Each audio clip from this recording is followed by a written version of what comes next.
Ayu hanya diminta mengantarkan sekotak kue kepada seorang pria kaya yang menjanjikan tip luar biasa besar. Namun ia tidak pernah menyangka bahwa pria yang menunggunya adalah Arga Mahardika, pewaris keluarga yang hanya punya waktu 40 hari sebelum merebut toko, rumah, dan seluruh kawasan tempat keluarganya hidup selama puluhan tahun. Ayu datang untuk mengantar kue, tapi Arga ternyata sudah menunggunya sejak mereka masih anak-anak. Dan ketika Ayu mulai mencari tahu mengapa lelaki kaya itu justru ingin menyelamatkannya, satu demi satu rahasia mengerikan mulai terbuka. Sebuah kontrak palsu, kebakaran misterius, kematian seorang ibu, dokumen yang disembunyikan selama bertahun-tahun. Lalu, ketika Ayu hampir menemukan kebenaran, toko keluarganya dibakar. Arga kehilangan pekerjaan, kekayaan, dan keluarganya sendiri karena memilih berdiri di sisinya. Namun pertanyaan terbesar baru muncul setelah semuanya hilang. Apakah Ayu benar-benar mencintai Arga? Atau selama ini ia hanya mencintai lelaki kaya yang mampu menyelamatkan hidupnya? Dan apa yang akan terjadi ketika satu-satunya pria yang bisa menolongnya tiba-tiba tidak memiliki apa-apa lagi? Pagi belum benar-benar datang ketika Ayu sudah berdiri di depan toko kue keluarganya dengan sapu lidi di tangan. Langit Yogyakarta masih berwarna abu-abu. Udara membawa sisa dingin malam, dan dari gang sempit terdengar suara motor para pedagang yang berangkat ke pasar. Di kejauhan, azan subuh baru saja selesai. Ayu, bagian depan jangan cuma disapu. Meja teras juga dilap. Kemarin kena debu dari jalan. Seru ibunya dari dalam. Iya bu, baru juga matahari belum muncul, sudah seperti mandor proyek, gumam Ayu. Apa? Tidak ada. Ayu tersenyum sendiri. Ia sudah hafal pola pagi di rumah mereka. Ibunya, Bu Ratna, selalu menjadi orang pertama yang memikirkan apa yang belum dilakukan. Ayahnya, Pak Hadi, menjadi orang pertama yang menyalakan oven. Sedangkan Ayu selalu menjadi orang yang bisa diminta melakukan semuanya. Toko kue itu berdiri di sudut kawasan tua tak jauh dari pusat Yogyakarta. Bangunannya tidak besar. Lantai bawah digunakan sebagai toko dan dapur, sedangkan lantai atas menjadi tempat tinggal mereka. Cat dindingnya yang dahulu hijau muda kini kusam. Papan nama bertuliskan Kedai Manis Ratna sudah beberapa kali diperbaiki, tetapi huruf emasnya tetap pudar. Sejak kecil, Ayu hidup di antara aroma santan, pandan, gula Jawa, dan mentega. Ia tahu kapan klepon matang hanya dari warna adonannya. Ia bisa membedakan lapis legit yang terlalu lama dipanggang dan yang tepat keluar dari oven. Ia bahkan bisa menghias kue ulang tahun tanpa perlu menggambar pola. Setelah selesai menyapu, Ayu masuk ke dapur dan langsung mencium aroma bolu pandan. Pak, jangan bilang lo yang pertama gosong lagi. Pak Hadi menoleh dengan wajah tidak terima. Ayah ini sudah memanggang kue sebelum kamu bisa membedakan sendok dan sandal. Justru itu, mungkin sudah waktunya pensiun. Kamu mau makan apa kalau ayah pensiun? Mie instan? Anak durhaka. Ayu tertawa. Ia menyukai saat-saat sederhana seperti itu, ketika wajah ayahnya masih terlihat ringan. Belakangan ini, Pak Hadi jauh lebih sering diam. Kadang ia duduk sendirian setelah toko tutup, menatap buku keuangan seperti orang yang sedang menunggu vonis. Ayu sudah lama sadar ada sesuatu yang disembunyikan kedua orang tuanya. Penghasilan toko menurun hampir setiap bulan. Dulu, menjelang akhir pekan, pembeli bisa mengantri sampai keluar. Sekarang, rak kue sering masih setengah penuh saat malam. Sejak pusat kuliner modern dibuka beberapa kilometer dari sana, pelanggan muda lebih suka tempat berpendingin udara dengan lampu cantik dan sudut foto untuk media sosial. Toko mereka hanya punya meja kayu, kipas angin tua, dan resep yang diwariskan dari generasi sebelumnya. Bagi Ayu, itu cukup. Bagi pasar, ternyata tidak. Saat itu Bu Ratna muncul dari dapur dan mengambil catatan dari tangan Sinta. "Sudah, jangan bicara macam-macam di depan Ayu." Ayu menatap ibunya. "Kenapa justru tidak boleh di depan aku?" "Bukan begitu." "Lalu bagaimana?" Bu Ratna memalingkan wajah dan berpura-pura memeriksa rak kue. Sesuatu mengganjal di dada Ayu. Setiap kali ia membicarakan uang, ibunya selalu mengganti topik. Pak Hadi bahkan pernah menutup sebuah map begitu Ayu masuk ke dapur. Sore itu hujan turun tipis. Ayu mengangkat meja dari teras, lalu masuk sambil mengibaskan air dari lengannya. Ketika melewati dapur, ia mendengar suara kedua orang tuanya. Mereka berbicara pelan. Ayu seharusnya terus berjalan, namun ia berhenti. 40 hari lagi, Hadi, bisik Bu Ratna. "Kita mau bagaimana?" "Jangan sekarang." "Kalau bukan sekarang, kapan? Surat itu sudah datang 2 kali. Pelankan suara, Ayu bisa dengar. Ayu menahan napas. Memangnya sampai kapan kita mau menyembunyikannya? Kalau bangunan ini diambil, dia juga kehilangan rumah. Ayu membeku.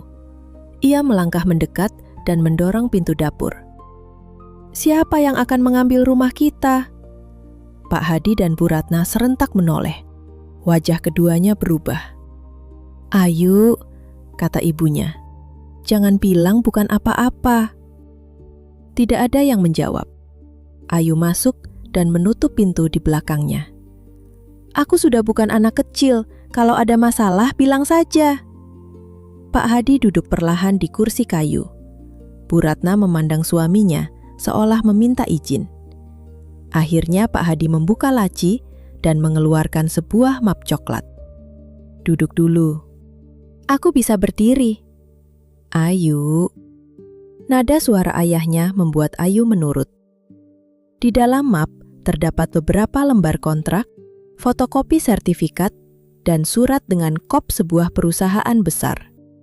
Ayu mengenali nama itu. Mahardika Karya Group. Perusahaan properti yang belakangan sering muncul di berita lokal karena proyek besar mereka di berbagai kota.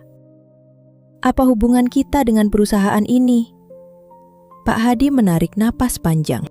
3 tahun lalu, ibumu harus operasi. Ayu langsung menatap ibunya. Kalian bilang biaya rumah sakit dibantu saudara. Itu tidak sepenuhnya benar, kata Pak Hadi. Lalu, kami meminjam uang. Dari perusahaan ini? Pak Hadi mengangguk.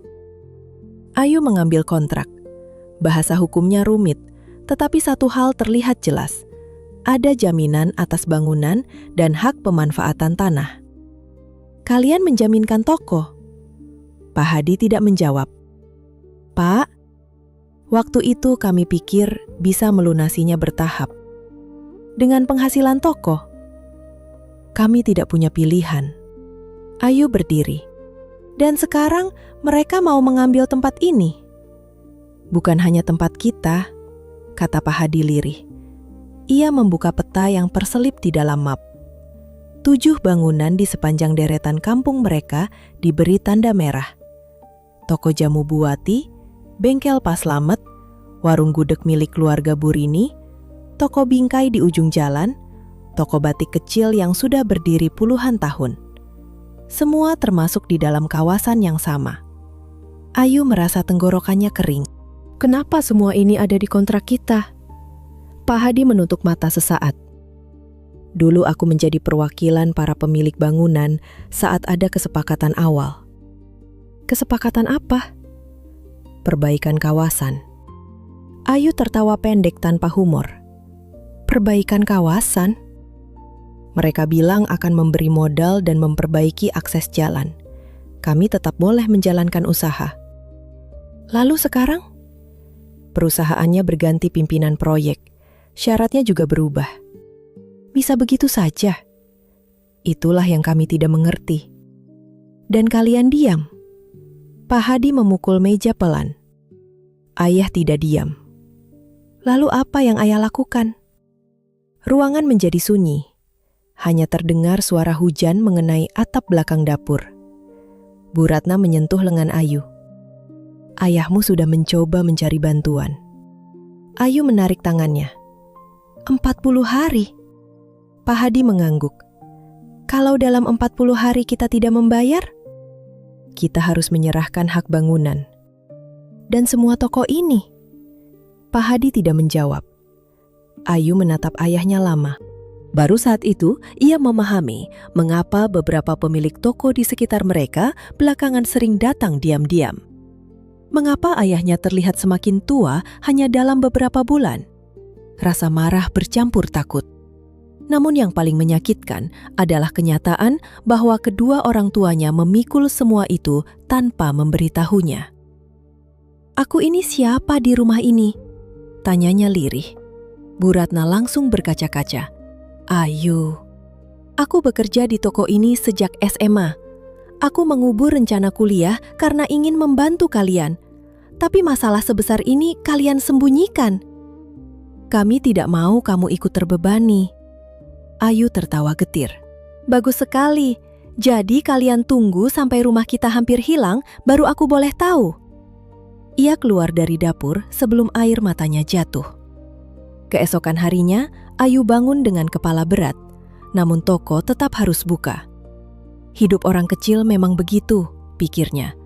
Bahkan ketika dunia hampir runtuh, pelanggan tetap harus disambut dengan senyum.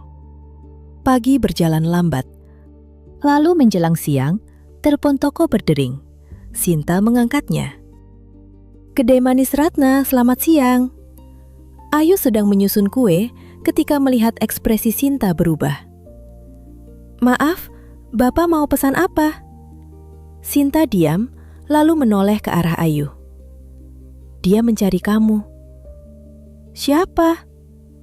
"Tidak tahu, tapi dia cuma mau bicara dengan kamu." Ayu mengambil telepon. "Halo?" Suara laki-laki terdengar dari seberang. Tenang, rendah, terlalu tenang. "Ini Ayu?" "Ya, dengan siapa?" "Saya mau memesan satu kue." "Kalau cuma pesan kue, bisa bicara dengan kasir kami." "Saya maunya kamu yang mencatat." Ayu mengerutkan kening. "Baik, kue apa?" "Lapis legit ukuran besar." "Untuk kapan?" "Sore ini." "Pak, lapis legit ukuran besar tidak bisa dibuat dalam beberapa jam." "Kalau begitu, pilihkan kue terbaik yang tersedia." "Untuk berapa orang?" "Tidak penting." Ayu mulai kesal. "Kalau tidak penting, kenapa menelpon?" Di seberang terdengar tawa pelan. "Tambahkan 2 kotak lepon dan 1 kotak kue talam." "Baik." "Lalu antarkan sendiri." Ayu diam. "Maaf, kamu yang mengantar. Kami bisa pakai kurir." "Saya tidak mau kurir." "Kalau begitu ambil sendiri." "Ayu." Cara laki-laki itu menyebut namanya membuat tengkuk Ayu terasa aneh. "Apa?" "Saya akan memberikan tip yang cukup besar." "Seberapa besar?" "Cukup untuk menutup penghasilan toko kalian selama 1 bulan." Ayu menatap Sinta. Sinta menatap balik dengan mata membesar. "Ini lelucon." "Tidak." "Kenapa harus aku?" Ada jeda. Lalu laki-laki itu menjawab, "Karena saya hanya mau menerima pesanan itu dari tanganmu." Ayu menggenggam gagang telepon lebih erat. "Siapa sebenarnya kamu?" "Nanti kamu tahu." Telepon terputus. Sinta segera berdiri. "Bagaimana?" "Orang aneh." Tapi jadi pesan. Beberapa detik kemudian, sebuah alamat masuk ke ponsel toko. Itu bukan rumah biasa. Lokasinya berada di sebuah proyek pembangunan di pinggir kota. Di bawah alamat, terdapat 1 nama. Arga Mahardika. Ayu merasa napasnya berhenti. Nama keluarga yang sama dengan perusahaan di kontrak mereka, Mahardika Karya Group. Ia membuka pesan itu sekali lagi. Tidak salah, Arga Mahardika. laki-laki yang baru saja menjanjikan tip besar kepadanya adalah bagian dari keluarga yang ingin mengambil toko mereka. Sinta membaca nama itu dan wajahnya ikut pucat. "Ayu, jangan pergi." Namun Ayu justru mengambil kotak kue dari rak. "Justru aku harus pergi." "Apa?" "Aku ingin lihat wajah orang yang berani menelpon toko kita seolah-olah dia bisa membeli waktuku dengan uang." "Ayu, ini tidak lucu. Aku tidak sedang bercanda." Ia memasukkan telepon ke dalam kotak, menutupnya, lalu mengambil tas pengiriman. Di luar, matahari Yogyakarta berdiri tinggi. Udara panas memantul dari aspal. Ayu mengenakan helm. Sebelum menyalakan motor, ia menatap papan nama toko keluarganya. Kedai Manis Ratna.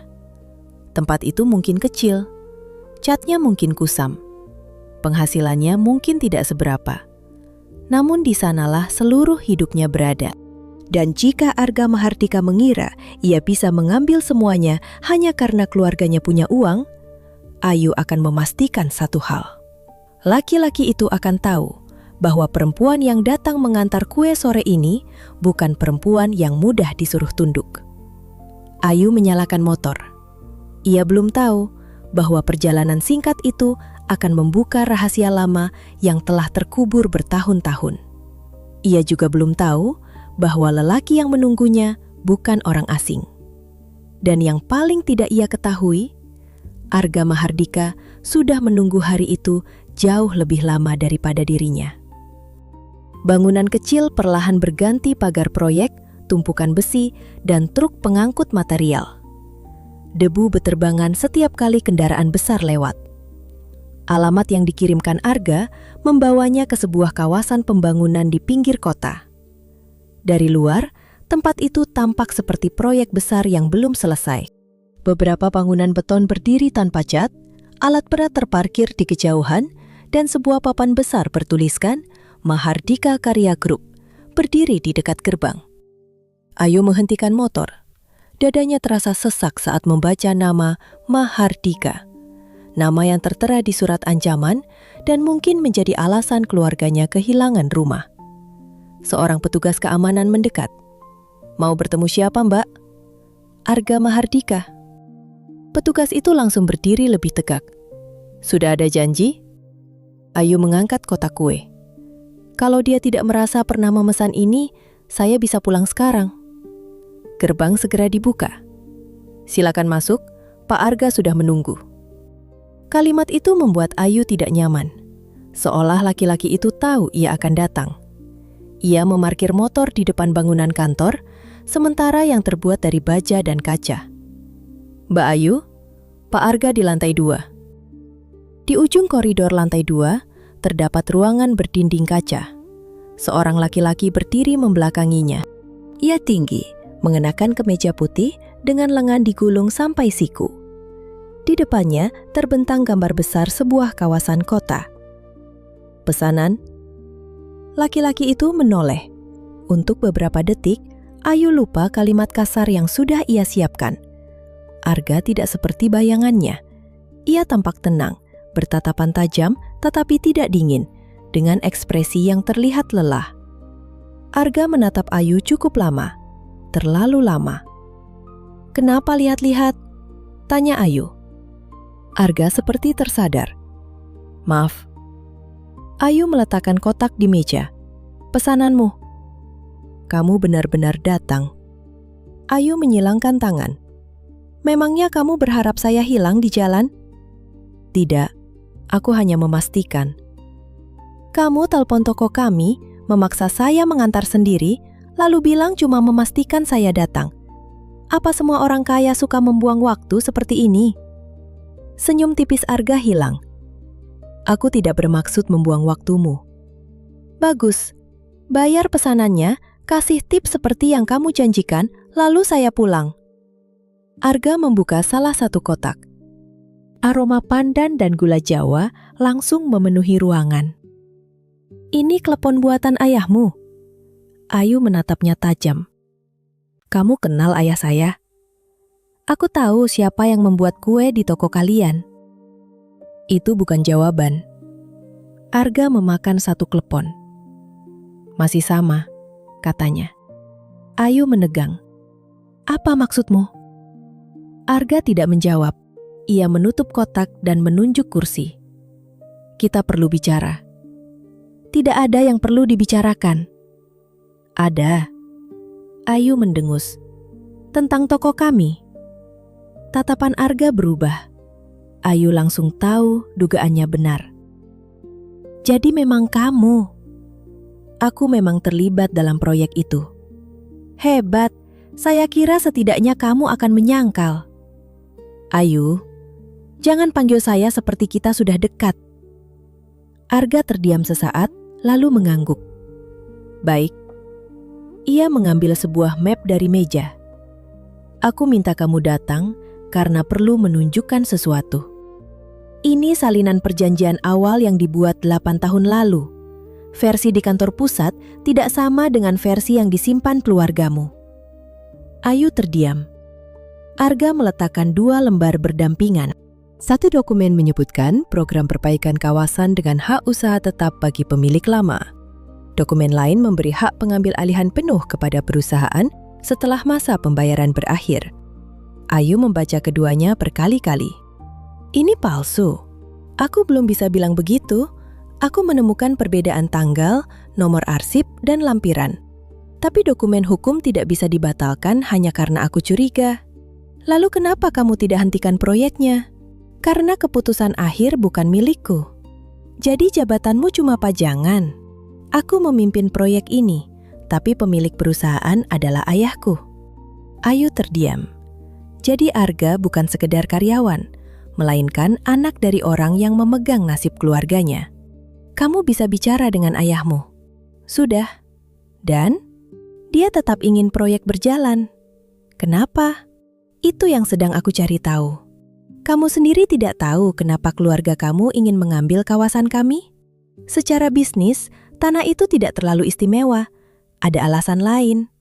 Dan kamu berharap saya percaya? Aku berharap kamu memeriksa sendiri. Kontrak keluargamu berakhir 40 hari lagi. Selama itu, aku akan menunda semua keputusan lapangan. Tidak ada pembongkaran. Ayu menatapnya curiga. Sebagai gantinya, kamu membantuku mengumpulkan bukti tentang sejarah kawasan kalian. Bukti apa?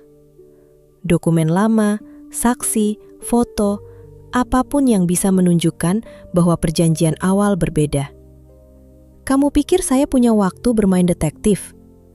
Aku akan menanggung biaya yang diperlukan. Tentu, uang lagi. Aku hanya mencoba membuatmu tidak menanggung kerugian. Kerugian saya sudah terjadi sejak keluarga kalian masuk ke hidup kami. Arga terdiam. Ayu mengambil tasnya. Saya pulang. Kamu mau rumahmu hilang? Ayu berbalik.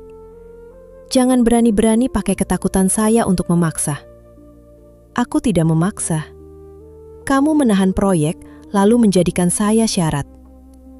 Aku menahan proyek agar kita punya waktu.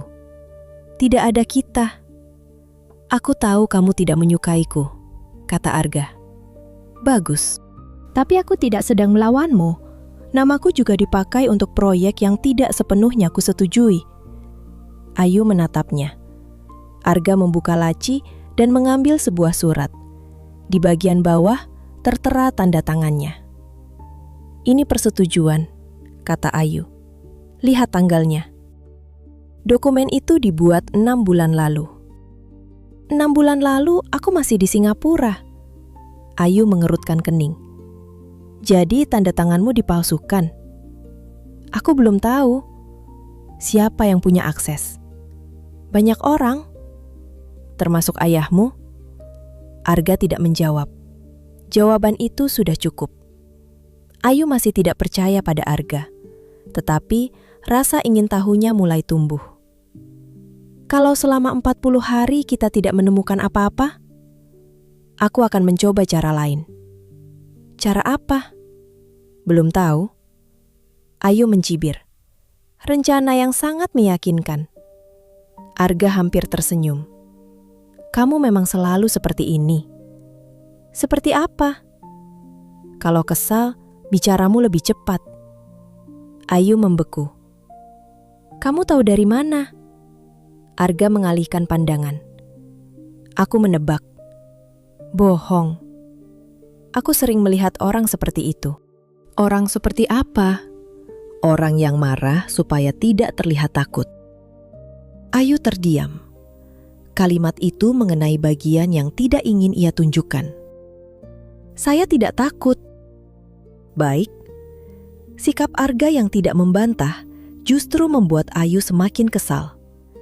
Di mana tip saya? Arga terkejut sesaat, lalu mengambil amplop dari laci.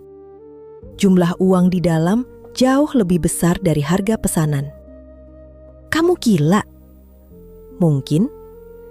Saya tidak bisa ambil ini. Tadi kamu menuntut.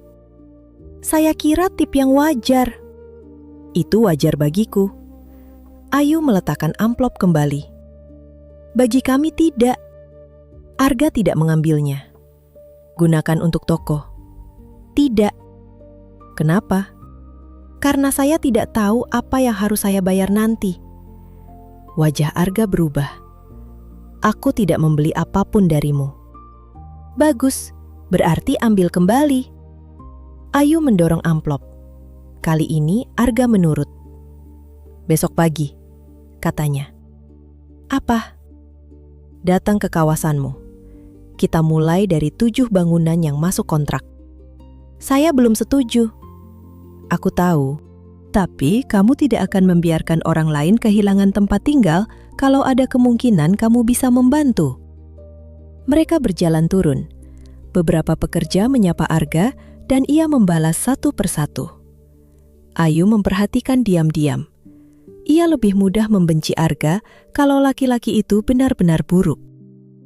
Di dekat tangga, seorang pekerja hampir menabrak Ayu. Arga refleks menarik lengannya ke samping.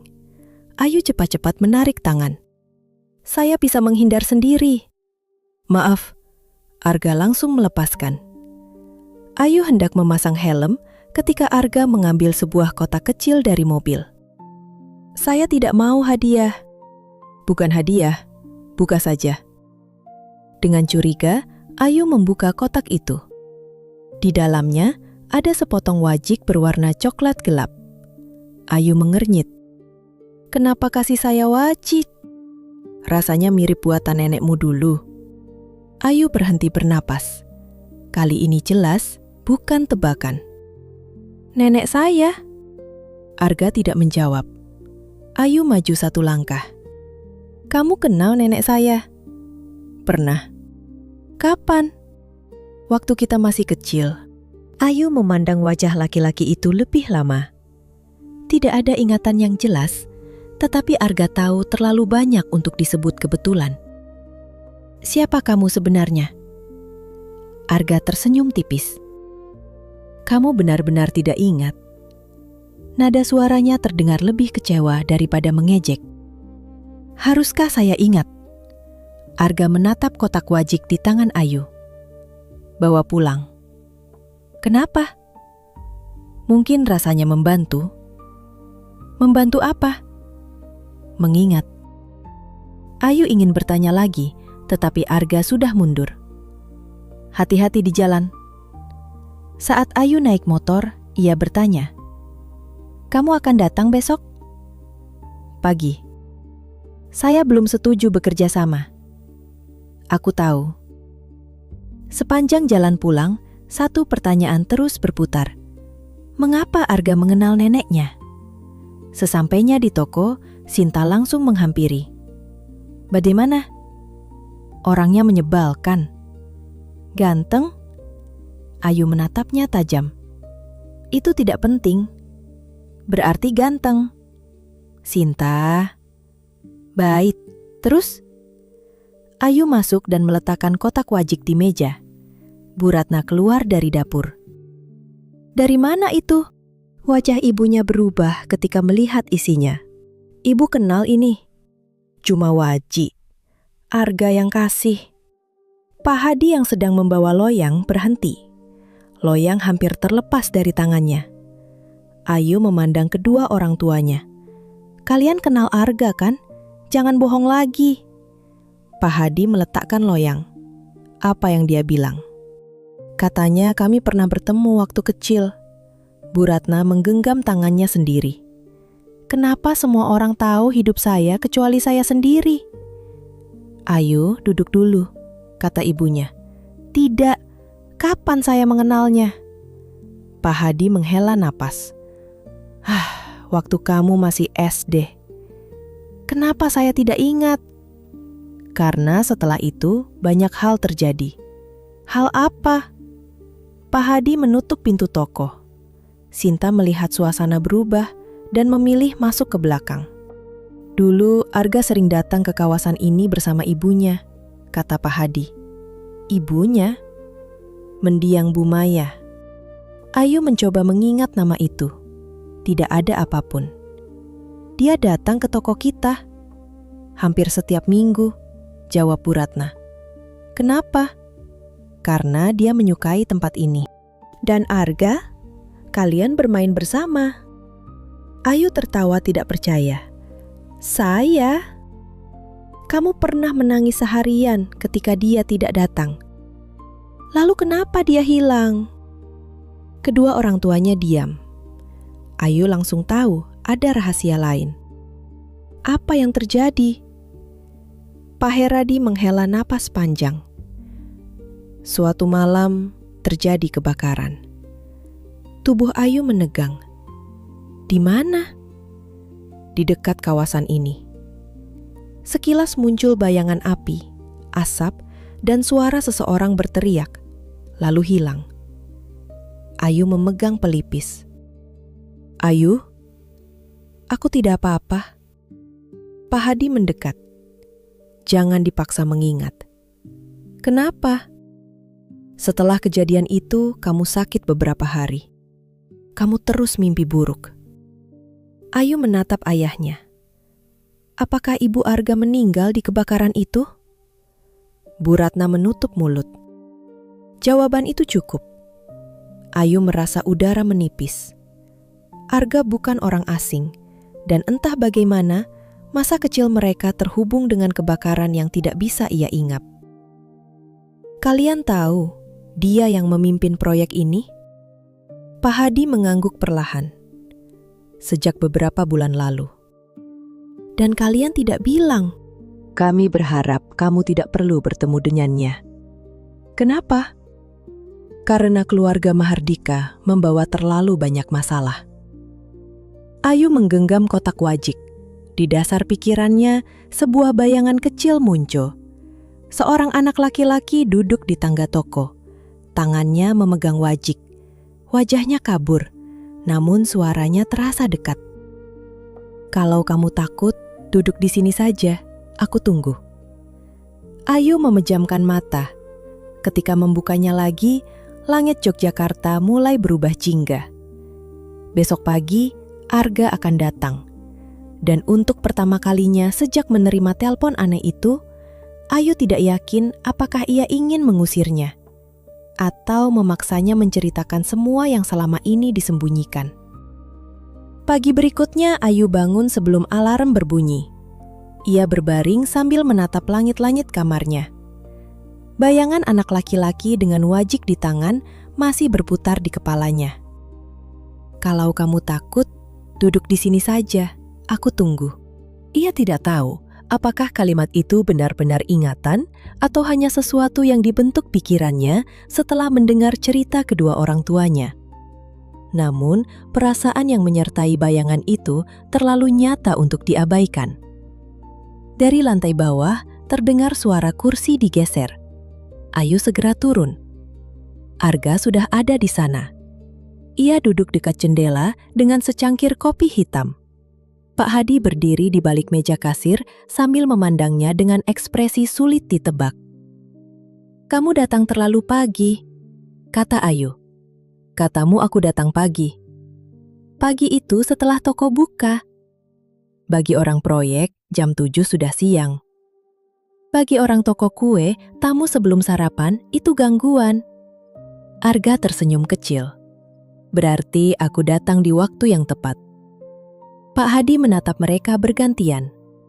Ayu, kalau kamu benar-benar mau membantu, jangan lakukan ini sendirian. Ada Arga.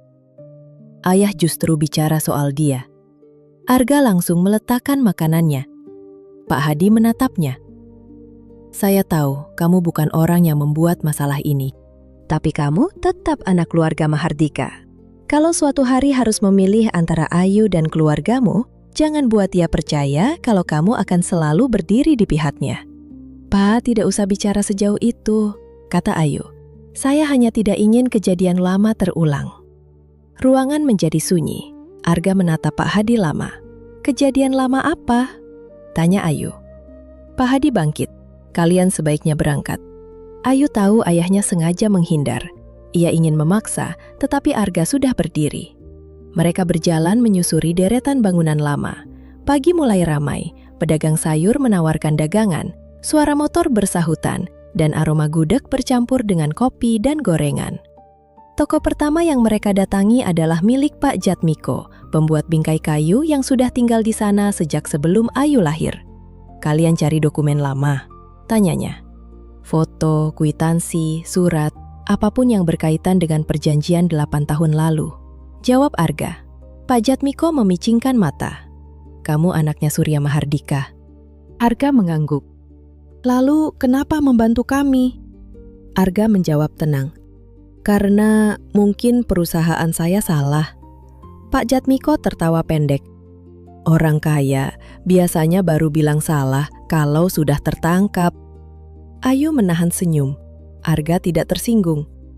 Karena itu, saya datang mencari bukti. Pak Jatmiko akhirnya membawa mereka ke ruang belakang. Dari lemari tua, ia mengeluarkan kotak berisi surat dan foto. Mereka duduk di lantai, memeriksa lembar demi lembar. Ayu mencatat tanggal, sedangkan Arga memotret dokumen. Lihat ini, kata Ayu. Sebuah foto menunjukkan para pemilik toko berdiri bersama beberapa orang berjas. Di belakang mereka tergantung spanduk bertuliskan Program Revitalisasi Kawasan Usaha Tradisional. Ini tanggalnya sebelum kontrak utama, kata Arga. Ayu menunjuk seorang perempuan dalam foto. Itu ibumu? Arga diam. Perempuan itu berdiri agak jauh dari rombongan. Tangannya berada di bahu seorang anak laki-laki kecil. Di sebelah anak itu, ada seorang anak perempuan dengan 2 kepang. Ayu, jantungnya berdegup keras. Itu saya. Arga mengangguk. Ayu mengangkat foto lebih dekat. Saya benar-benar kenal kamu. Sudah kubilang.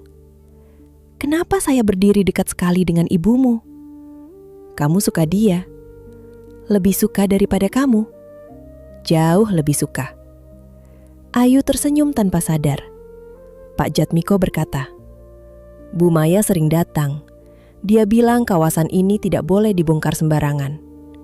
Arga langsung menoleh. Dia pernah bicara soal kontrak? Sering. Katanya program ini harus membantu pedagang, bukan mengusir mereka. Pak Jatmiko lalu mengeluarkan kwitansi lama yang ditandatangani seorang konsultan hukum bernama Wibowo. Nama itu muncul berulang kali di beberapa surat pertemuan. Tetapi Arga tidak mengenalnya sebagai bagian dari tim proyek saat ini. Ia memotret semua dokumen dan memberi tanda pada nama tersebut untuk diperiksa kemudian. Arga bertukar pandang dengan Ayu. Pak, apa ada surat dari Bu Maya? Kalau ada, mungkin disimpan orang tuamu atau almarhumah nenek Ayu. Ayu merasakan sesuatu bergerak di dadanya. Neneknya lagi. Setelah keluar, ia berjalan lebih cepat. Kamu sudah tahu ibumu terlibat. Aku menduga. Kenapa tidak bilang? Karena belum punya bukti. Kamu selalu menyimpan setengah kebenaran. Ayu, kalau aku ceritakan semua dugaan, kamu akan menuduhku membuat cerita. Mungkin. Jadi aku menunggu bukti. Itu juga membuat saya curiga. Berarti apapun yang kulakukan salah. Ayu memandangnya. Sekarang kamu mulai mengerti. Arga menghela napas, tetapi sudut bibirnya terangkat. Mereka melanjutkan pencarian ke toko jamu Buati dan bengkel Pak Slamet. Mereka menemukan buku pembayaran lama dan surat undangan rapat yang tidak pernah tercantum dalam arsip perusahaan. Hari-hari berikutnya berlalu cepat. Setiap pagi, Arga datang ke kawasan itu. Kadang membawa kopi, kadang hanya map. Ayu membantu toko sampai siang, lalu mereka pergi mencari saksi atau dokumen. Mereka mengunjungi mantan pegawai kelurahan, seorang notaris pensiunan di Bantul, dan keluarga lama yang sudah pindah ke Sleman. Suatu sore, mereka duduk di kedai kopi kecil dekat kota gede. Ayu sedang menggambar pola pada kertas tisu. Arga mengambilnya. Apa ini? Tidak ada. Ini logo. Cuma gambar iseng. Arga memperhatikan bentuk bunga melati yang menyatu dengan garis atap rumah Jawa. Bagus. Tidak usah basa-basi. Aku serius. Ayu merebut kertas itu. Saya bukan desainer. Siapa bilang? Saya tidak kuliah. Jadi, orang tidak bisa asal mengaku jadi desainer. Benar, tapi orang juga tidak otomatis jadi desainer hanya karena punya ijazah. Ayu terdiam. Coba gambar ulang ini untuk konsep kawasan, kata Arga. Buat apa?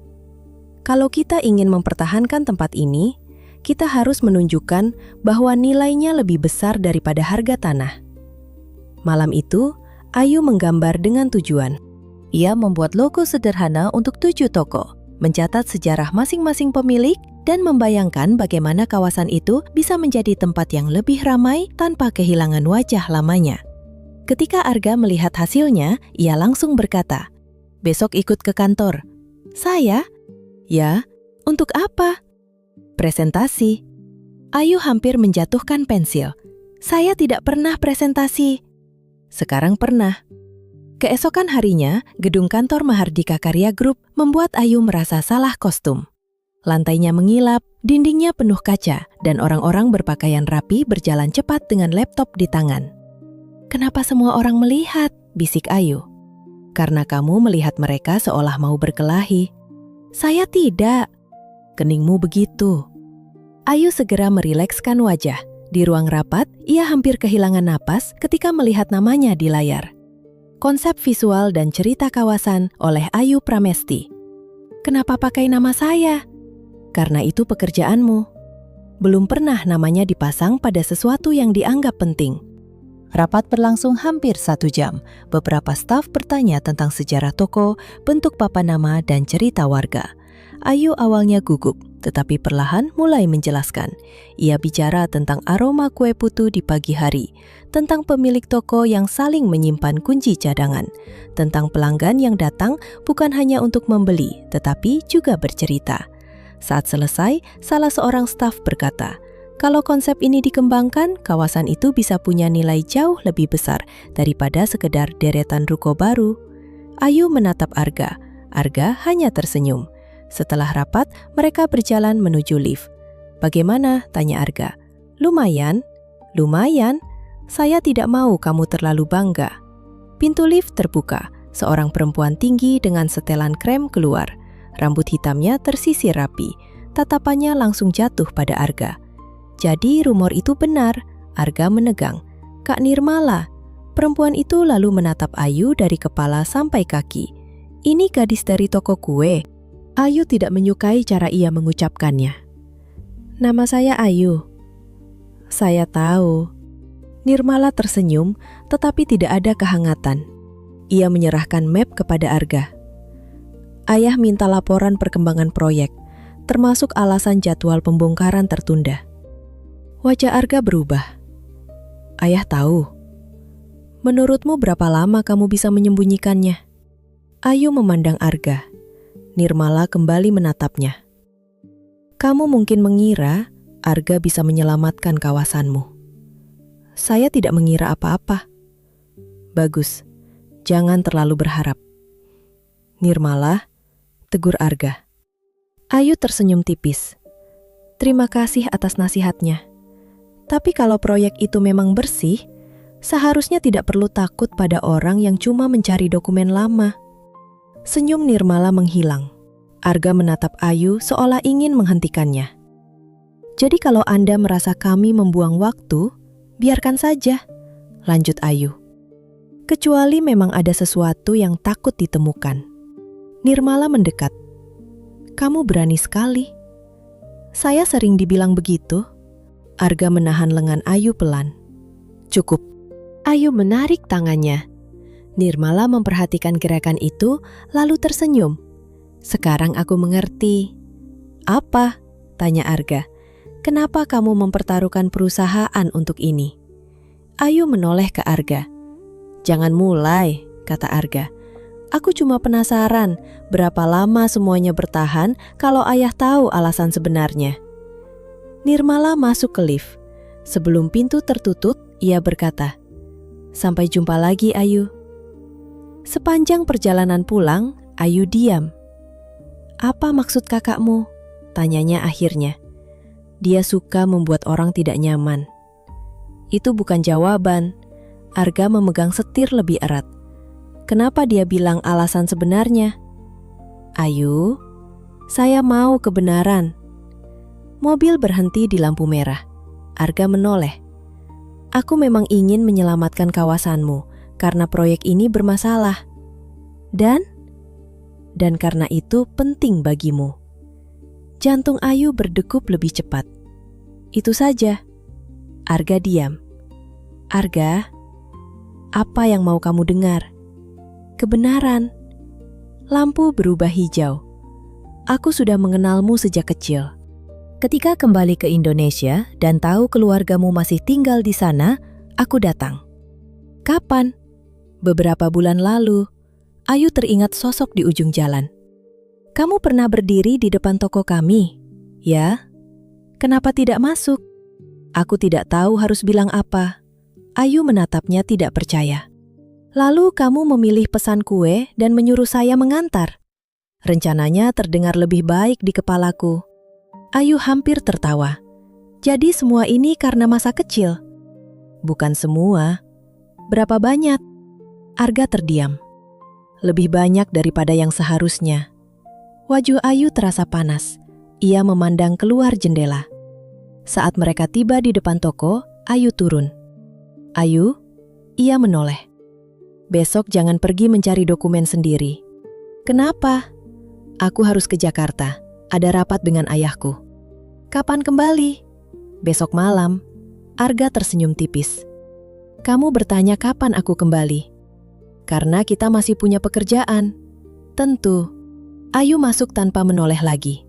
Namun malam itu, ia berkali-kali memeriksa ponselnya. Keesokan sore, Sinta menemukan Ayu sedang menatap layar. Kamu tunggu pesan siapa? Tidak ada. Arga. Kenapa semua orang suka menyebut namanya? Karena setiap nama itu disebut, wajahmu berubah. Sembarangan. Ponsel Ayu bergetar.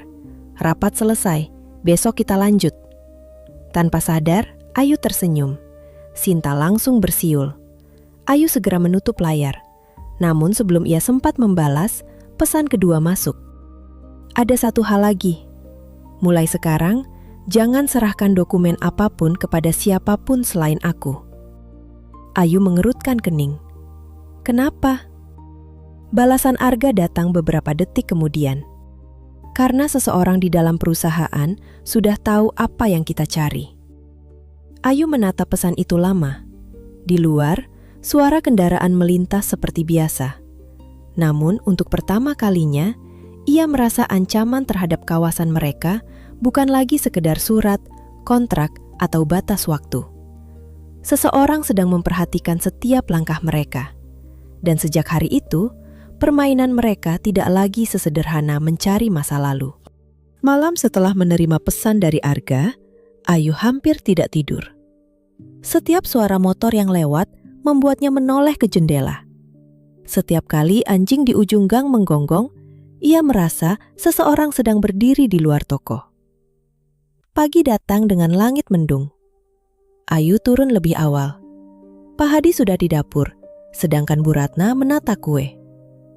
Kamu pucat, kata ibunya. Kurang tidur. Karena memikirkan Arga.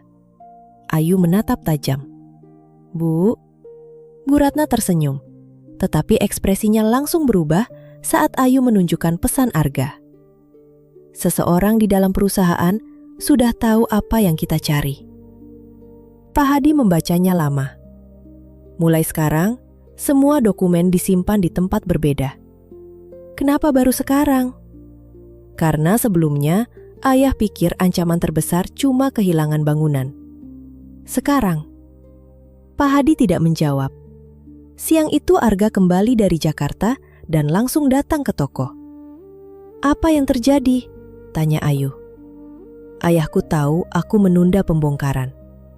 Dari Nirmala. Mungkin dia minta semua arsip proyek dikembalikan ke kantor pusat. Artinya dia takut. Artinya dia ingin mengendalikan semuanya. Arga mengeluarkan hard disk kecil. Semua salinan digital ada di sini. Saya ingin satu salinan tetap bersama kalian. Pak Hadi menerimanya. Kalau sesuatu terjadi padamu? Ayu langsung menoleh. Arga menjawab tenang.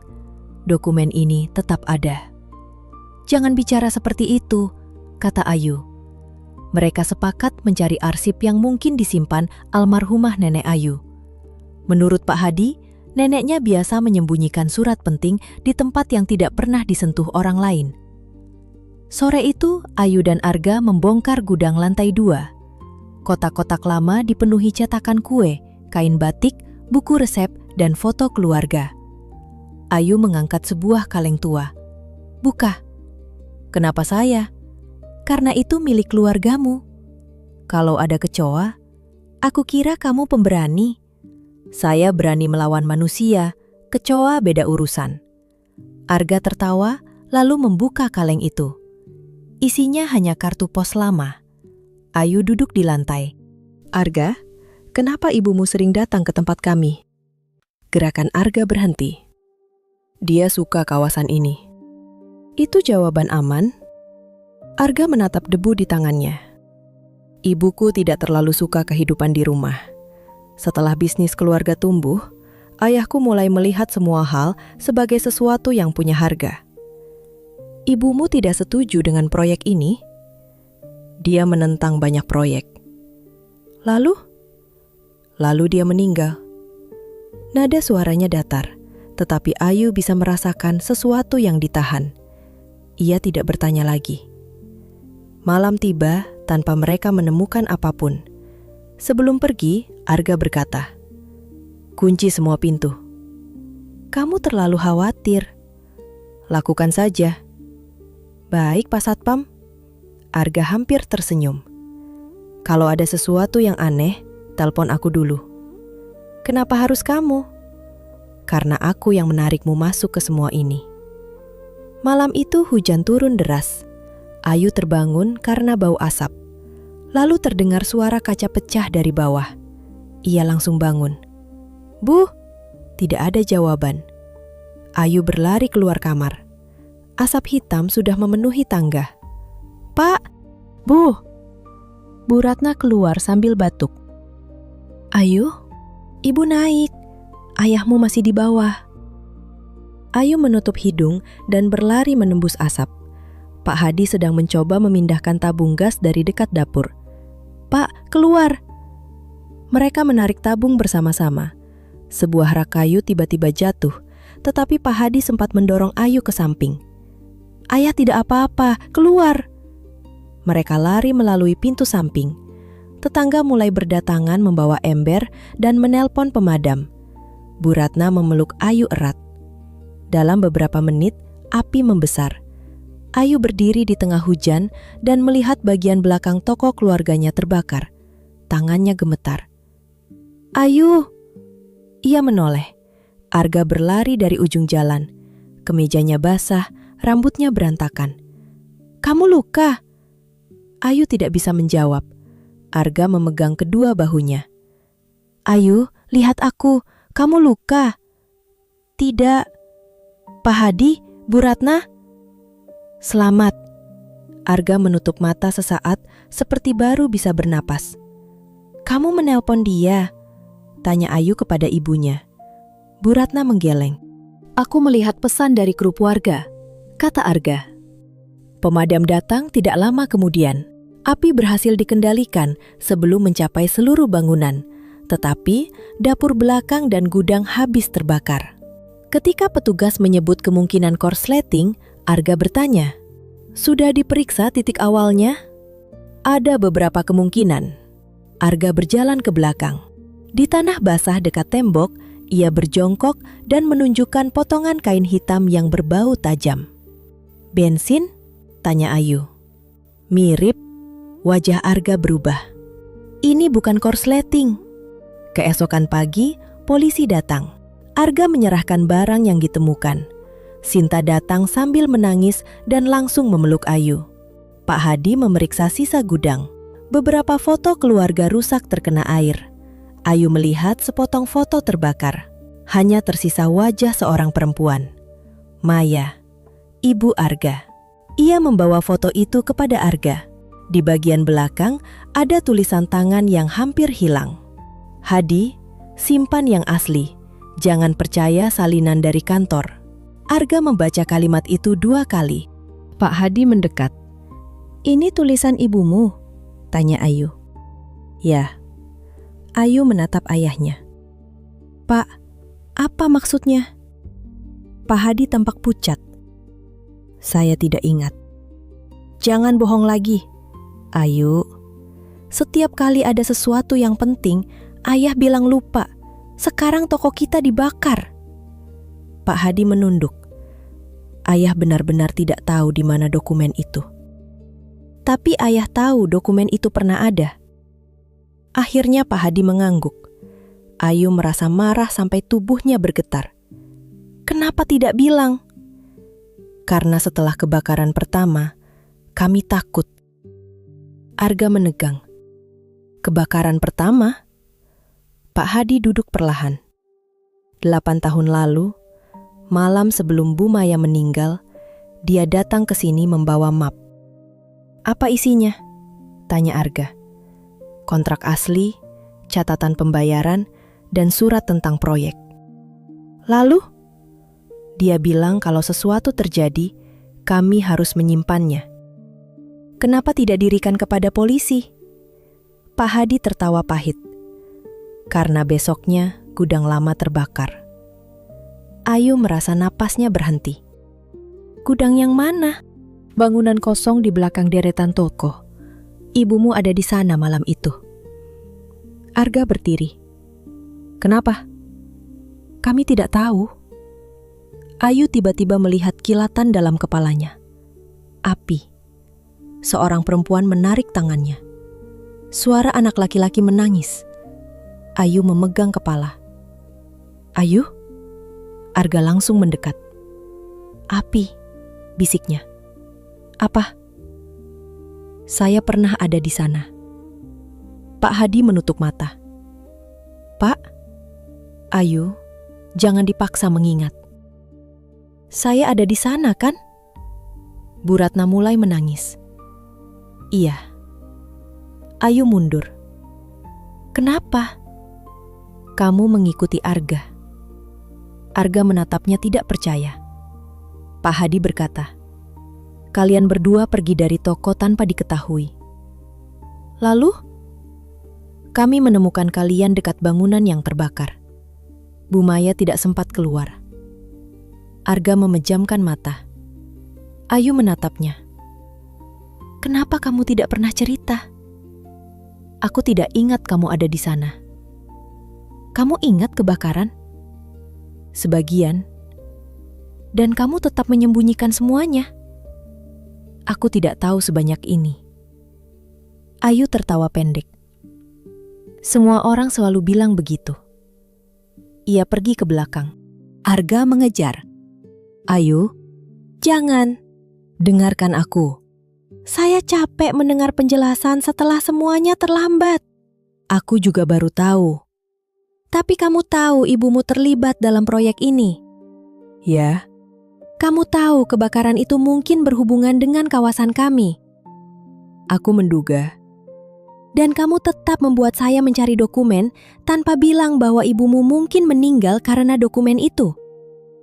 Arga terdiam. Ayu menatapnya dengan mata basah. Kamu bilang kita bekerja sama. Aku berusaha melindungimu dengan menyembunyikan bagian yang paling penting. Aku takut kalau kamu tahu, kamu akan berhenti. Jadi benar. Arga meraih tangannya. Ayu menarik diri. Jangan sentuh saya. Arga langsung berhenti. Saya bukan anak kecil yang perlu kamu putuskan apa yang boleh saya tahu. Ayu, pulang. Hari itu, Ayu tidak membalas satupun pesannya. Malamnya, penyelidikan awal polisi menyatakan kebakaran kemungkinan disengaja. Seseorang masuk dari gang belakang setelah tengah malam. Tidak ada barang berharga yang hilang, tujuannya bukan mencuri. 2 hari kemudian, Ayu menerima pesan dari nomor tidak dikenal. Berhenti mencari masa lalu kalau tidak ingin kehilangan lebih banyak. Ia menunjukkan pesan itu kepada Pak Hadi. Kita hentikan saja, kata ayahnya. Tidak, Ayu. Kalau kita berhenti sekarang, orang yang membakar toko kita menang. Tapi ayah tidak mau kehilangan kamu. Ayu menggenggam tangannya. Saya juga tidak mau kehilangan rumah ini. Sementara itu, Arga berdiri di kantor ayahnya. Surya Mahardika duduk di balik meja besar. Nirmala berdiri dekat jendela. Aku dengar toko itu terbakar, kata Surya. Arga menatap ayahnya. Kamu tahu? Berita menyebar cepat. Bukan itu pertanyaanku. Surya menyandarkan tubuh. Hati-hati kalau bicara. Arga meletakkan foto yang ditemukan di toko. Ini tulisan ibu. Surya melihatnya tanpa perubahan ekspresi. Dia menyimpan dokumen asli. Lalu, kenapa kau mengubah kontrak? Nirmala langsung menoleh. Surya tetap tenang. Kamu menuduh ayahmu sendiri? Aku bertanya. Tidak semua dokumen lama harus bertahan. Arga mengepalkan tangan. Proyek itu akan berjalan, kata Surya. Tidak. Ruangan sunyi. Selama aku masih memimpin proyek, tidak ada pembongkaran. Surya menatapnya lama. Karena gadis itu. Karena perjanjian ini mungkin ilegal. Jangan naif. Dan kalau kebakaran itu terkait dengan proyek, wajah Surya mengeras. Kamu terlalu jauh. Belum. Nirmala maju. Arga, cukup. Arga menoleh. Kamu juga tahu. Nirmala terdiam. Surya berkata, mulai hari ini, kamu tidak lagi memegang proyek itu. Arga tertawa pahit. Karena aku hampir menemukan sesuatu. Karena kamu tidak bisa memisahkan pekerjaan dari perasaan. Ayu, tidak ada hubungannya. Justru dia masalahnya. Surya berjalan mendekat. Aku beri kamu satu pilihan. Tinggalkan gadis itu dan kembali bekerja. Semua urusan toko dan kawasan akan kuselesaikan. Dengan membongkarnya, itu bukan lagi urusanmu. Kalau aku menolak, kamu keluar dari perusahaan. Tidak ada jabatan, tidak ada akses, tidak ada warisan. Arga diam. Ia memikirkan Ayu. Wajahnya saat marah. Tangannya yang gemetar di malam kebakaran. Cara ia menarik diri ketika tahu kebenaran. Kalau itu pilihannya, saya keluar. Wajah Nirmala berubah. Surya hanya menatap. Kamu akan menyesal. Mungkin. Arga melepas kartu identitas perusahaan dan meletakkannya di meja. Tapi bukan karena Ayu. Ia berbalik. Sebelum keluar, Surya berkata, kalau kamu pergi sekarang, jangan pernah kembali meminta apapun. Arga berhenti. Sejak ibu meninggal, saya sebenarnya sudah lama tidak punya rumah untuk kembali. Ia keluar. Malam itu, Ayu sedang membersihkan sisa rak terbakar ketika suara motor berhenti. Arga berdiri di depan toko dengan satu tas. Ayu menatapnya. Kamu mau apa? Aku kehilangan pekerjaanku. Ayu terdiam. Ayahku mengambil semua akses. Kenapa? Karena aku menolak meninggalkanmu. Wajah Ayu langsung berubah. Jangan jadikan saya alasan. Aku tidak menjadikanmu alasan. Aku datang karena kamu berhak tahu. Mulai sekarang, Aku tidak punya kuasa menunda proyek. Ayu merasa dingin. Berapa lama? Mungkin tinggal beberapa hari. Lalu apa yang kita lakukan? Arga memandang sisa toko yang terbakar. Kita cari dokumen itu sebelum mereka datang. Ayu menatap laki-laki di depannya. Beberapa hari lalu, Arga datang dengan mobil mahal, kantor besar, dan kuasa menahan proyek. Sekarang, ia berdiri di bawah lampu toko dengan satu tas dan tidak membawa apa-apa selain masalah yang belum selesai. Ayu masih marah dan merasa dikhianati. Namun, untuk pertama kalinya, ia melihat sesuatu yang tidak pernah ia duga. Arga benar-benar memilih meninggalkan semuanya. Dan di suatu tempat di antara abu kebakaran, dokumen palsu, dan ingatan masa kecil yang belum utuh, Ayu mulai takut bahwa musuh mereka jauh lebih dekat daripada yang selama ini mereka bayangkan. Pagi setelah Arga datang dengan satu tas dan kabar bahwa ia keluar dari perusahaan, Ayu bangun dengan perasaan lebih berat. Tidak ada lagi tanda tangan Arga yang bisa menahan alat berat. Yang tersisa hanya waktu yang tidak jelas dan ancaman yang semakin dekat. Pagi itu mereka berkumpul di toko. Pak Hadi, Bu Ratna, Sinta, Pak Slamet, Bu Wati, dan beberapa pemilik bangunan lain duduk mengelilingi meja panjang. Kita harus menentukan apa yang akan kita lakukan kalau mereka datang, kata Arga. Pak Slamet mengangkat tangan yang penuh bekas oli. Kalau perlu, saya parkir 3 motor rusak di tengah jalan. Pak, itu bukan strategi hukum, kata Ayu. Tapi lumayan merepotkan. Arga membuka peta kawasan. Masalahnya, mereka bisa datang kapan saja. Secara resmi jadwal pembongkaran masih beberapa hari lagi, tapi setelah aku keluar, aku tidak tahu siapa yang memegang kendali. Pasti Nirmala, kata Ayu. Arga tidak langsung menjawab. Kamu masih membelanya? Tanya Ayu. Aku tidak membela siapapun. Dia satu-satunya orang yang tahu kita mencari arsip. Bukan satu-satunya. Lalu siapa? Banyak orang di kantor bisa melihat laporan. Ayu menatapnya. Kamu masih percaya kakakmu tidak terlibat? Aku percaya dia ambisius, tapi membakar toko adalah hal lain. Orang bisa melakukan banyak hal ketika takut kehilangan kekuasaan. Arga terdiam. Pak Hadi menyela. Kita fokus mencari dokumen. Mereka membongkar semua barang lama yang tersisa.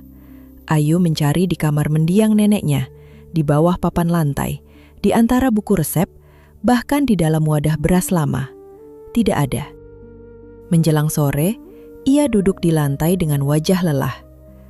Kalau dokumen itu benar-benar ada, mungkin sudah terbakar 8 tahun lalu. Arga duduk di sampingnya. Ibumu menulis agar yang asli disimpan. Nenekmu pasti melakukannya. Kamu terlalu yakin. Aku harus yakin. Kenapa? Karena kalau tidak, semua yang kulakukan tidak punya arti. Ayu menoleh. Kamu menyesal? Tanya Ayu. Keluar dari perusahaan? Ayu mengangguk. Belum. Kalau nanti menyesal, aku akan menyesal dengan tenang. Ayu tertawa pendek. Jawaban macam apa itu? Jawaban orang yang sekarang tidak punya gaji. Ayu tersenyum. Malamnya, Arga menerima telepon dari nomor lama perusahaan. Ia keluar dari toko agar bisa bicara sendiri. Ayu melihat dari jendela. Wajah Arga berubah. Ketika ia kembali, Ayu langsung bertanya, "Siapa?" "Orang lama dari bagian hukum." "Apa katanya?" Arga meletakkan ponsel. "Besok pagi ada rapat darurat." "Untuk apa?" "Mempercepat eksekusi." Jantung Ayu serasa jatuh. "Maksudmu pembongkaran?" Arga mengangguk. "Berapa cepat?" "Bisa besok." Ayu langsung berdiri. "Kamu bilang masih beberapa hari." "Aku bilang itu jadwal resmi." "Lalu sekarang?" "Mereka mungkin memakai surat keputusan baru." "Bisa begitu saja?" "Kalau dokumen internal disiapkan, mereka bisa mencoba." Ayu mengambil ponselnya. kita beritahu semua orang." Malam itu kawasan tua menjadi ramai. Warga berkumpul, memindahkan barang berharga dan berjaga. Ayu membuat siaran langsung dari depan toko. Ia bercerita tentang 7 usaha keluarga, kontrak yang dipertanyakan, dan ancaman pembongkaran. Video itu segera dibagikan akun-akun lokal. "Jangan terlalu banyak bicara," kata Arga. "Takut. Takut mereka menggunakan satu kalimat salah untuk menyerangmu." Ayu menatapnya. "Dulu kamu bilang saya berani." "Berani dan sembrono itu saudara jauh." "Dan kamu menyebalkan." "Aku tahu." Pagi belum sempurna ketika suara mesin besar terdengar dari ujung jalan. Semua orang keluar. 2 ekskavator, beberapa truk, dan kendaraan perusahaan berhenti di depan gerbang kawasan. Di belakangnya datang petugas keamanan swasta dan beberapa orang berseragam proyek. Seorang pria turun dari mobil hitam sambil membawa map. "Kami membawa surat pelaksanaan." Arga maju. "Siapa yang menandatangani?" Pria itu menatapnya dengan ragu. "Pak Arga, Anda sudah tidak memiliki wewenang." "Jawab pertanyaanku." "Direktur operasional baru." "Nirmala." Pria itu tidak menjawab. Ayu berdiri di samping Arga. "Kami tidak mengizinkan siapapun masuk." "Mohon jangan menghalangi pekerjaan resmi." Ayu mengangkat ponselnya. "Semua yang terjadi di sini akan disiarkan langsung." Salah satu petugas keamanan mendekat. "Matikan rekamannya." "Tidak." "Ayu," bisik Arga, "tetap di belakang. Saya tidak akan sembunyi." Pria yang membawa surat memberi isyarat kepada operator. Mesin ekskavator menyala. Suara itu membuat Bu Ratna menangis. Ayu berdiri di tengah jalan. Arga langsung menariknya ke samping. "Kamu gila. Kalau saya mundur, mereka masuk. Kamu bisa tertabrak. Lalu apa? Aku tidak akan membiarkanmu terluka." Ayu menatapnya. "Kalau begitu bantu saya." Beberapa warga ikut berdiri membentuk barisan. Operator menghentikan mesin. Penonton siaran Ayu melonjak menjadi ribuan. Tiba-tiba sebuah mobil lain datang. Nirmala turun. Ayu langsung maju. "Jadi benar kamu." Nirmala menatap ponsel Ayu. "Matikan itu." "Takut?" "Tidak, aku hanya tidak suka pertunjukan murahan." "Kamu menandatangani surat ini?" tanya Arga. "Aku menjalankan keputusan perusahaan." "Dokumen itu masih disengketakan." "Tidak di pengadilan." "Kamu tahu ada bukti pemalsuan?" Nirmala tersenyum tipis. "Bukti? Mana?" Arga terdiam. Nirmala menatap Ayu. "Kalian membangun semua ini di atas dugaan. Satu foto terbakar, cerita orang tua, dan kenangan anak kecil." Ayu mengepalkan tangan. "Kebakaran toko kami juga dugaan?" Tatapan Nirmala berubah sedikit. "Aku tidak tahu apapun tentang itu." "Benarkah?" "Jangan menuduh tanpa bukti." Ayu mendekat. "Lalu kenapa terburu-buru?" Nirmala membalas tatapannya. "Karena setiap hari proyek tertunda, perusahaan kehilangan uang." "Bukan karena ada sesuatu yang takut ditemukan?" Wajah Nirmala mengeras.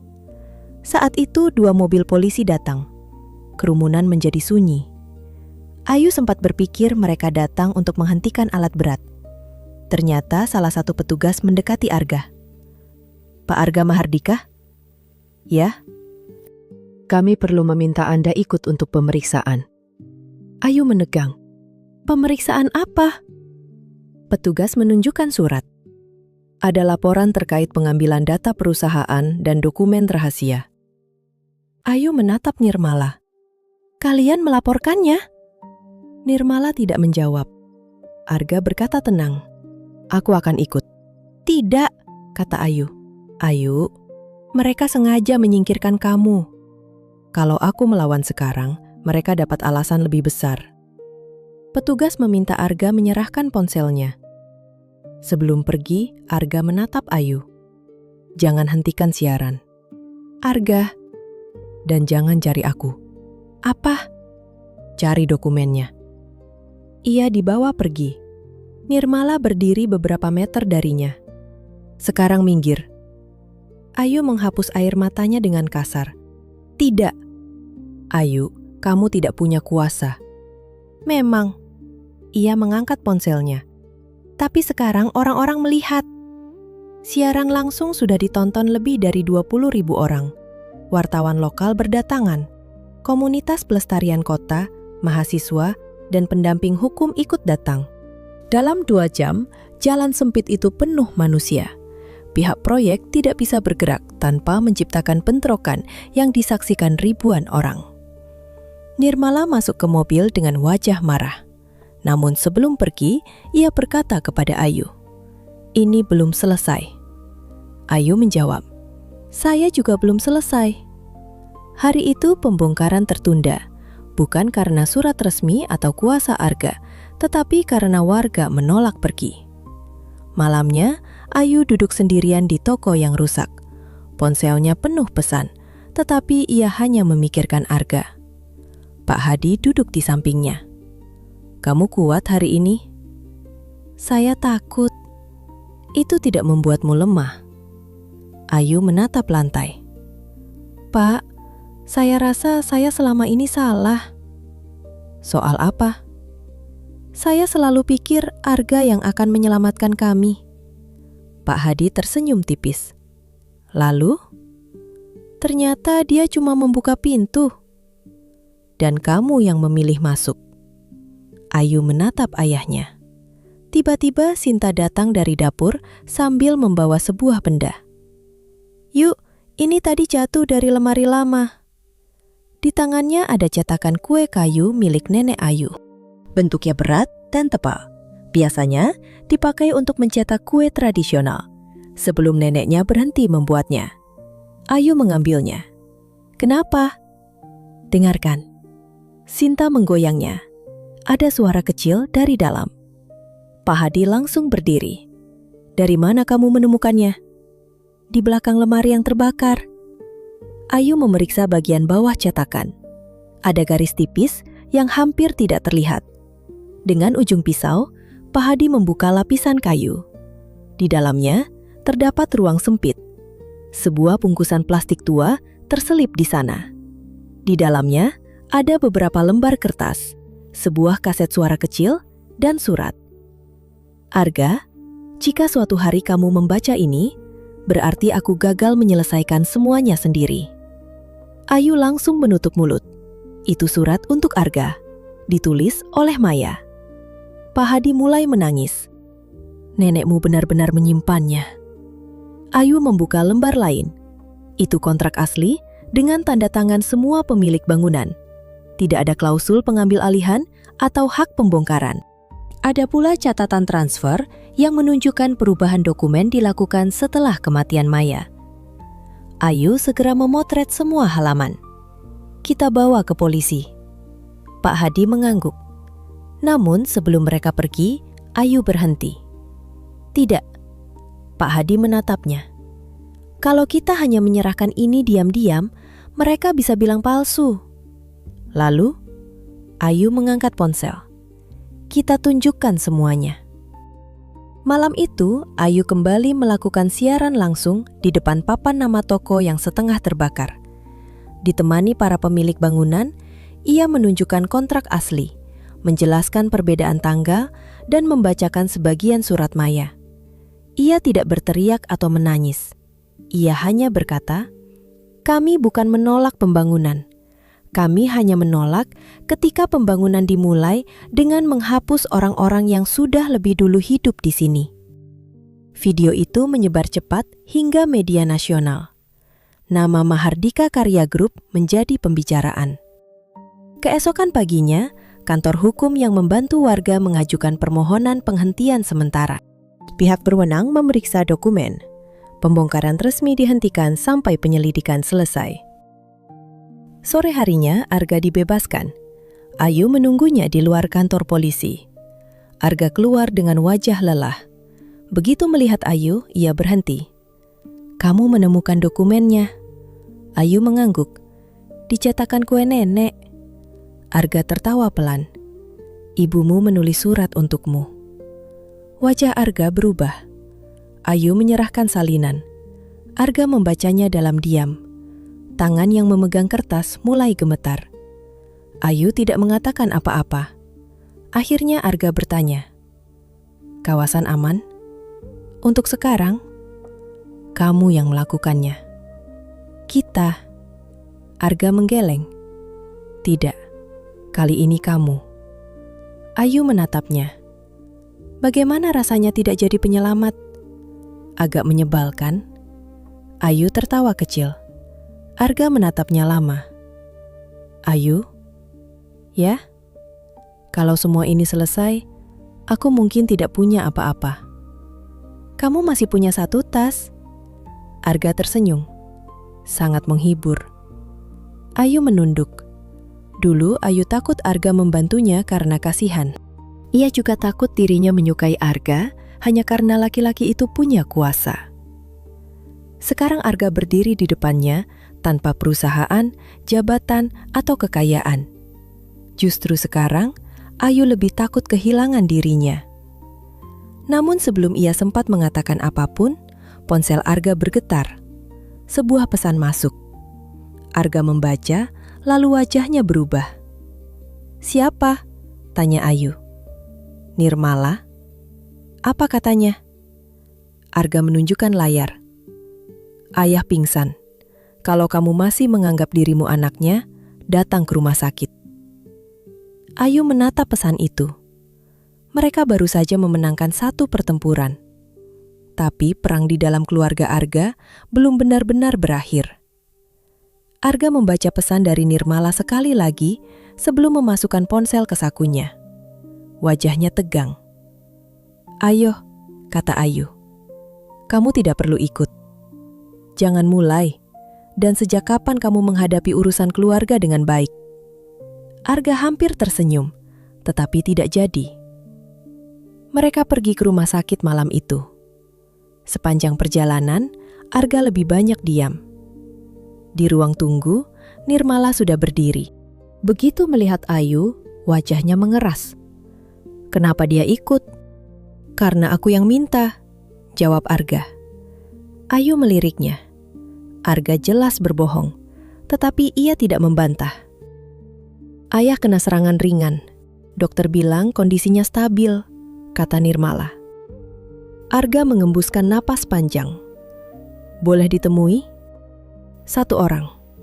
Arga menoleh kepada Ayu sebelum masuk ke lorong. Ayu dan Nirmala tertinggal. Untuk beberapa menit, keduanya diam. Akhirnya Nirmala berkata, "Kamu menang." Ayu menoleh. "Saya tidak merasa menang." Proyek dihentikan. Nama perusahaan rusak. Arga keluar. Ayah masuk rumah sakit. "Saya tidak pernah meminta semua itu. Tapi semuanya terjadi setelah kamu muncul." "Bukan setelah saya muncul, setelah kebenaran mulai keluar." "Dan kebakaran toko kami?"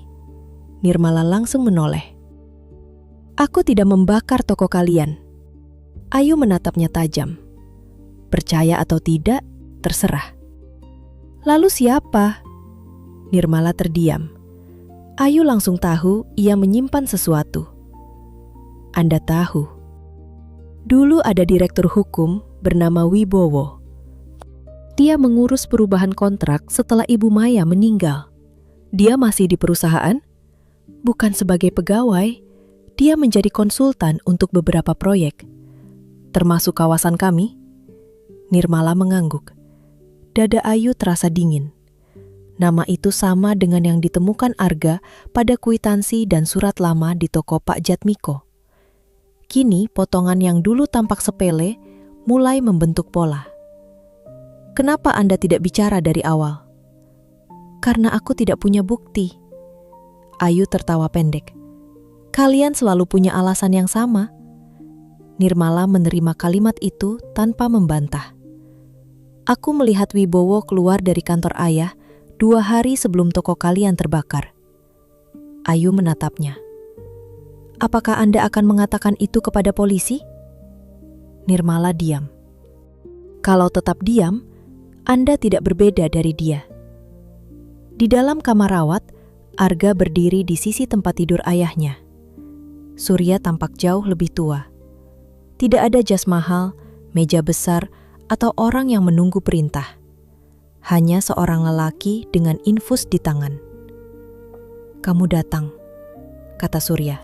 "Ya, masih menganggap aku ayahmu. Bagaimanapun, ayah tetap ayah saya." Surya tertawa pelan lalu batuk. "Kamu mau bertanya lagi tentang ibumu?" "Ya." Surya menatap jendela. "Ayah tidak membunuh ibumu." Arga mengepalkan tangan. "Saya tidak pernah bilang begitu." "Tapi kamu memikirkannya." Arga tidak menyangkal. Maya menemukan perubahan dokumen. Dia ingin menyerahkan semuanya kepada pengacara dan media. Lalu kebakaran terjadi. Ya. Dan ayah diam. Surya menutup mata. Ayah pikir kalau skandal itu keluar, perusahaan hancur. Jadi ayah memilih perusahaan. Waktu itu ayah pikir melindungi perusahaan berarti melindungi keluarga. Arga tertawa getir. "Dan hasilnya?" Surya tidak menjawab. "Wibowo bilang kebakaran itu kecelakaan," lanjut Surya. "Apakah ayah percaya?" "Tidak sepenuhnya." "Lalu kenapa tetap bekerja dengannya?" "Aku tidak punya bukti." "Bukan, ayah takut kehilangan uang." Surya memalingkan wajah. Ketika Arga keluar, Ayu langsung berdiri. "Kamu bagaimana?" "Entahlah." Nirmala ikut bangkit. Arga memandang kakaknya. "Kamu tahu soal Wibowo?" Wajah Nirmala berubah. "Dia bicara?" "Cukup banyak." Arga berjalan mendekat. "Kalau kamu tahu sesuatu, sekarang waktunya." Nirmala menghela napas. "Wibowo yang mendorong proyek dipercepat. Dia bilang kalau kita terlambat, perusahaan akan kehilangan hak atas tanah." "Dan kamu percaya?" "Aku ingin percaya." "Karena itu lebih mudah daripada mengakui kamu membantu orang yang salah." Nirmala menunduk. Keesokan harinya, untuk pertama kalinya, Nirmala datang ke kantor polisi sebagai saksi. Ia menyerahkan salinan surel, rekaman rapat, dan komunikasi Wibowo. Penyelidikan berkembang cepat. Bukti menunjukkan Wibowo terlibat dalam perubahan kontrak dan memerintahkan orang lain menghilangkan arsip lama. Kebakaran toko Ayu juga mengarah kepada orang-orang yang bekerja untuknya. Kasus itu tidak selesai dalam semalam. Ada pemeriksaan dan proses hukum panjang. Tetapi satu hal akhirnya menjadi jelas. Kawasan mereka tidak bisa dibongkar. Hak para pemilik lama dikembalikan sementara penyelidikan berjalan. Pak Hadi berdiri di depan toko dengan mata berkaca-kaca. Dulu ayah pikir tempat ini cuma bangunan. Ayu memegang tangannya. Sekarang? Sekarang ayah tahu tempat ini menyimpan terlalu banyak kepala keras. Ayu tertawa. Dari ujung jalan, Arga datang dengan kemeja sederhana dan tas yang sama seperti saat meninggalkan rumah ayahnya. Pak Slamet langsung berteriak, "Nah, pengangguran kita datang." Semua orang tertawa. Arga menggeleng. "Saya menyesal pernah membantu." Ayu mendekat. "Kemana saja?" "Wawancara kerja." Ayu terkejut. "Serius?" "Kenapa?" "Saya kira orang kaya kalau kehilangan pekerjaan tinggal membuka perusahaan." "Dengan uang apa?" Surya benar-benar membekukan akses Arga ke rekening keluarga, fasilitas perusahaan, dan aset yang selama ini ia gunakan. Untuk pertama kalinya dalam hidupnya, Arga harus memulai dengan penghasilan dan tabungannya sendiri. Malamnya, setelah perayaan selesai, Ayu menemukan Arga duduk sendirian di bangku depan toko. "Apa yang kamu pikirkan?" "Besok." "Kamu takut?" "Sedikit." "Katanya orang proyek tidak takut." Aku sudah bukan orang proyek. Benar juga. Mereka tertawa kecil.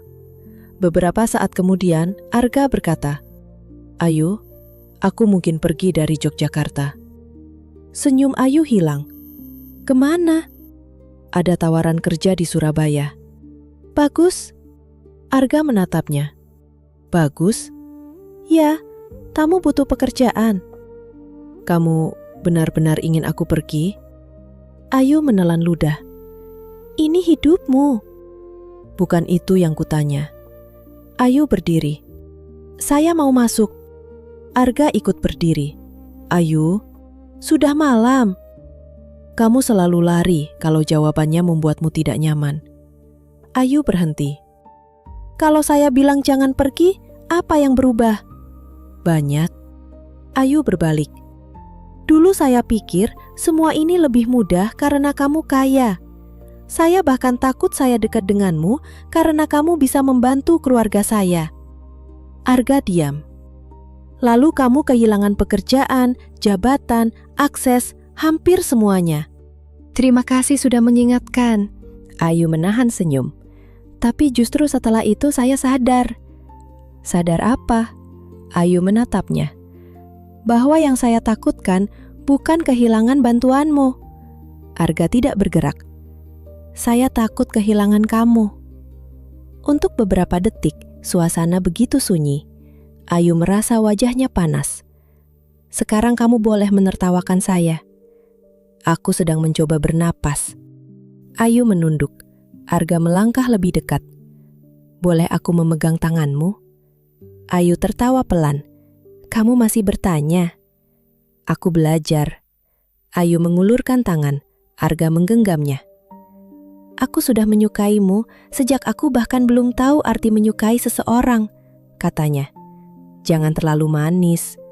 Aku serius. Justru itu masalahnya. Arga tersenyum. Jadi, Ayu memandang tangan mereka. Jadi jangan pergi. Karena Ayu memukul lengannya pelan. Jangan keterlaluan. Aku butuh jawaban yang jelas. Ayu menghela napas. Karena saya mencintai kamu. Arga membeku. Kalau kamu diam terus, saya tarik kembali. Jangan. Arga menarik Ayu ke dalam pelukan. Tidak ada musik, lampu indah, atau kejutan mewah. Hanya suara kipas tua dari toko dan aroma pandan dari dapur. Namun bagi Ayu, tidak ada tempat lain yang lebih tepat. Arga menolak kembali ke perusahaan. Ia membuka studio arsitektur kecil bersama 2 teman lama. Kantornya hanya ruangan sewaan dengan 3 meja, 1 printer yang sering macet, dan pendingin udara yang kadang mati. Ayu sendiri tidak kembali, hanya menjadi pelayan toko. Ia mengembangkan desain kemasan yang dulu dibuatnya di atas kertas tisu. Ia menamai merek baru mereka, Manis Kampung, menggunakan pola melati dan garis atap rumah Jawa. Kue keluarga mereka mulai dijual melalui pesanan daring. Klepon, kue talam, lapis legit, dan wajik tetap dibuat dengan resep lama, tetapi dikemas lebih baik. Setahun kemudian, kawasan itu resmi dibuka kembali sebagai ruang usaha budaya. Bangunan lama diperbaiki tanpa menghilangkan bentuknya. Toko jamu tetap menjadi toko jamu. Bengkel pas lama tetap penuh suara besi. Warung gudeg masih memakai meja panjang yang sama. Di tengah semuanya, kedai manis Ratna berdiri dengan papan nama baru. Bu Ratna menangis saat melihatnya. Kenapa nama ibu masih dipakai? Karena kalau diganti, ibu bisa marah setiap hari. Benar. Suatu sore, hampir 3 tahun setelah kebakaran, Arga meminta Ayu mengantarkan sebuah kue. Ayu menatapnya curiga. Kamu bisa ambil sendiri. Aku maunya kamu yang mengantar. Tidak lucu. Aku kasih tip besar. Ayu langsung menyipitkan mata. Arga. Sekali ini saja. Alamatnya ternyata taman kecil di belakang kawasan. Saat Ayu datang, tidak ada pesta besar. Hanya kedua orang tua mereka, Sinta, beberapa sahabat, rangkaian melati, dan lampu-lampu sederhana. Di tengah taman, Arga berdiri. Ayu langsung menutup wajah. "Kamu benar-benar memulai lagi dari pesanan kue?" "Aku konsisten." Ayu mendekat. Arga mengeluarkan kotak kecil. "Dulu aku memanggilmu dengan alasan kue, karena aku tidak tahu bagaimana cara menemuimu lagi. Kamu menyebalkan sejak dulu." "Aku tahu." "Lanjut." Semua orang tertawa. Arga berlutut. "Aku tidak bisa menjanjikan hidup tanpa masalah. Aku juga tidak bisa menjanjikan rumah besar atau uang yang tidak habis."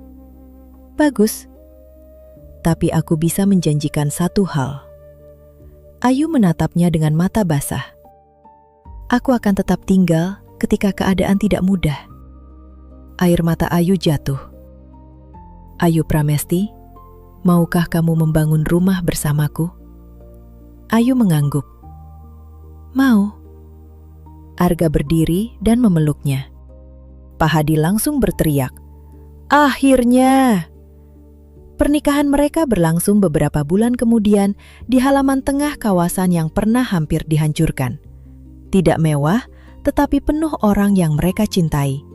Ada rangkaian melati, kain batik, gudeg, sate, nasi kuning, dan kue-kue buatan keluarga Ayu. Surya datang dengan tongkat. Ia berdiri lama di depan Ayu. "Maaf," katanya. Ayu menatapnya. Ia belum melupakan semuanya. Namun, ia juga tidak ingin membawa kebencian seumur hidup. Ayu membungkukkan kepala sedikit. "Silakan masuk." Itu bukan pengampunan penuh, namun itu adalah awal. 5 tahun kemudian, kawasan mereka menjadi tempat yang ramai dikunjungi wisatawan dan warga lokal. Manis Kampung memiliki beberapa cabang kecil, tetapi dapur utama tetap berada di tempat yang sama. Arga mengembangkan studionya dan menangani proyek pemulihan bangunan lama di berbagai kota. Pada suatu sore, putri kecil mereka duduk di meja toko sambil memakan klepon. "Ayah dulu benar-benar bayar ibu supaya ibu antar kue." Ayu tertawa. Arga yang sedang minum kopi langsung menjawab, "Ayah tidak pernah membayar ibumu." "Bohong," kata Ayu. "Tipnya dikembalikan." "Karena kamu terlalu mencurigakan." Anak mereka tertawa. "Terus kenapa ibu datang?" Ayu menatap Arga. "Karena waktu itu, ibu ingin marah pada ayahmu." "Berhasil?" "Tidak." Arga tersenyum. Ayu memandang papan nama toko, jalan sempit yang ramai, dan orang-orang yang masih saling menyapa seperti dulu. Ia pernah mengira hidup akan berubah jika seseorang kaya datang menyelamatkannya. Ternyata bukan begitu. Yang mengubah hidupnya adalah keberanian untuk bertahan, keberanian mencari kebenaran, dan keberanian menerima cinta saat orang yang dicintainya tidak lagi membawa apa-apa selain dirinya sendiri. Ayu menggenggam tangan Arga. Dulu, laki-laki itu datang karena janji masa kecil yang bahkan tidak ia ingat.